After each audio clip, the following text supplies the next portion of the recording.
So I wanted to talk about a few classic science fiction novels that I think had a big influence over the Fallout TV show and the original games. The first one is A Canticle for Leibowitz. This has been, I think, even mentioned by some of the creators of the games and definitely fans over the years as being a huge influence over Fallout. So I think this book is where we get the Brotherhood of Steel and the Enclave from, for sure, and maybe some other things. A Canticle for Leibowitz it was published in 1959 by Walter M. Miller Jr. And it's about these. It's a cult in the Utah desert that is unearthing these relics, I believe, is what they're called in the book.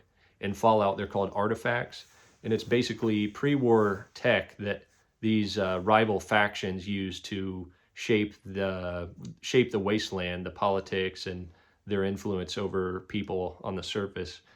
And David Pringle, the great science fiction critic, he called A Canticle for Leibowitz the greatest post-bomb story ever told.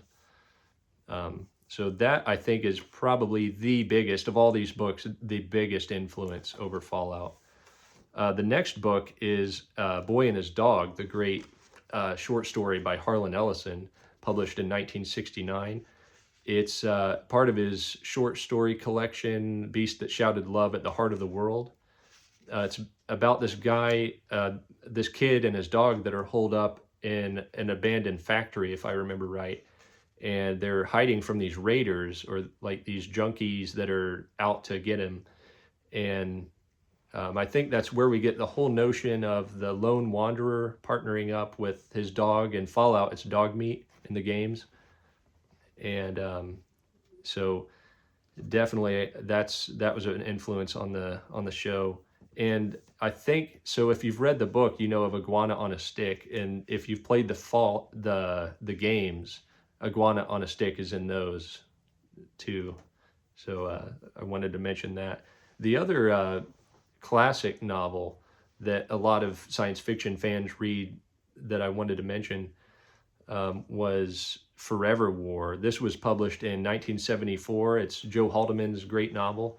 It's about basically a war that lasts forever, and there's like a interesting time travel in it. And I think that's where we get power armor from, because there's a chapter where the soldiers are training to use the power armor, and it's implied they can't really just pick it up and use it effectively in combat.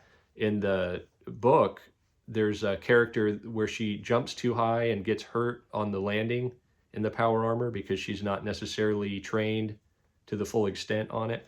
And that's in the Fallout games too, not so much the TV show, but the power armors in the show. But if you play the games, you know that you have to track down a certain character in the Brotherhood of Steel or the Enclave to be able to use the armor.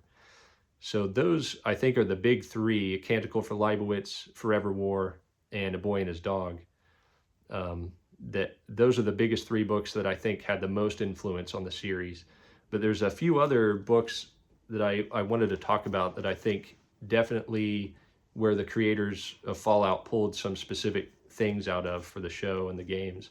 So I Am Legend, I should have mentioned that first, I guess, but I Am Legend, I think, is where we get the feral ghouls, like the ghouls that attack everybody. And in the games, they're like in these huge groups when you go into abandoned buildings and you have to have a shootout with them. And so the next one is Do Androids Dream of Electric Sheep? I wanted to mention that one, and that one's mentioned a lot by fans too, as having an influence specifically on the in Fallout. They're called synthetic humanoids.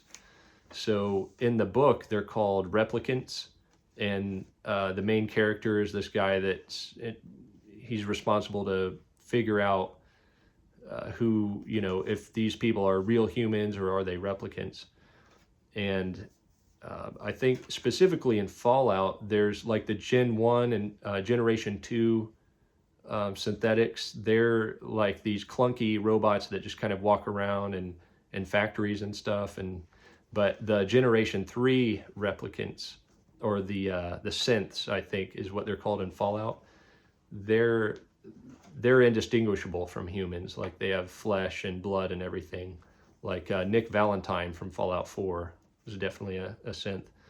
So yeah, there's those. And then the last one I wanted to mention is Amtrak Wars. This is a series I haven't read. It's from the 80s, and I think it's 5 or 6 novels.